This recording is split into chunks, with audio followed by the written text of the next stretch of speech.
in New Jersey. Fabulous. Lots of women callers. Linda, go ahead. Good morning, Mr. Galloway. Congratulations to your constituency that you won. Thank you. Thank you so much. To the gentleman who was a couple of callers before me speaking about whites vis-a-vis, or progressives vis-a-vis black Americans. To me, if we were to spend the next 20 years just dropping everything on the left and working on nothing but the issue of racial justice, we might get 10% of the goal achieved. The vitriol, the bigotry, etc., against blacks in the United States right now, even by my white friends, who are not malignant in their bigotry, they're quiet about it, is still so enormous, and it's a tragedy. It makes me cry. A black person is a black person 24/7. We can't let that issue rest. And no, I agree with that. It is terrible. The only caveat I would make is this, and this is something I've practiced all my life. If I meet a racist, I don't walk by. Nor do I. And I don't slap their face. No. I engage with them.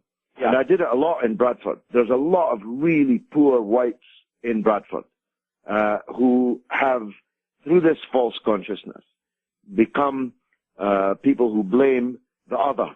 Yeah. Not the rich. They don't blame the system. They don't blame the politicians. They identify to a grotesque extent with British imperial war and so on.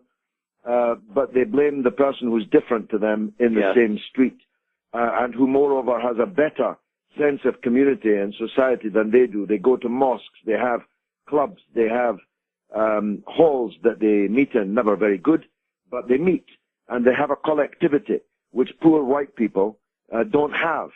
And the poor white person has privatized himself into his own family, or even into himself. Often they don't have a family, or they've lost it. And they take recourse in alcohol and sometimes in drugs, and certainly often in hatred and alienation. So I engage these people. I go after them. If they shout abuse at me, I go after them. Literally go after them. I touch their shoulder and turn them round and force them to talk to me. And I give them my phone number. There's one young man in particular, by the name of Nicky, who I won his heart. And yet he turned up at the launch of my campaign to shout abuse in defense of British imperial policy. But I talked that fellow round. I persuaded him that his interests were the same as the black guy up the road. His interests for a job, for security, for a better life were exactly the same. The only thing different between him and them was that they prayed and their face was slightly more brown than his. Well, I agree with you, George. But one thing I'd like to refer people to, I don't know whether it's on Google. This Mike Wallace died this week.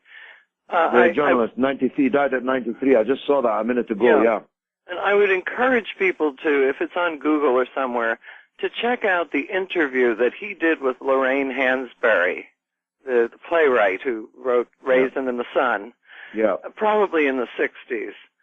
And for both blacks and whites. Now, she was raised in an upper middle class family in New York. Mike Wallace didn't know what he was about to encounter. He went in there with all of his assumptions about blacks, which he'd been raised with. And he did not engage her as a human being. She became a target in the interview of every inadequacy he felt.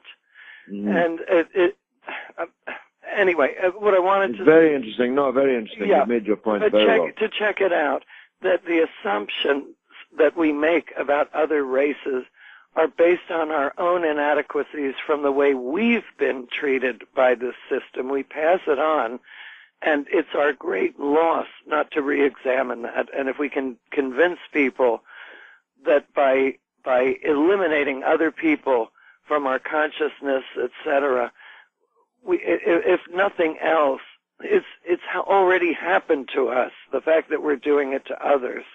Yeah. Anyway, I can't even speak Great anymore. point. You made some great points. Yeah. Thanks very much for the call, George, indeed. take care. Ife, do we have another? Yes, you do. You have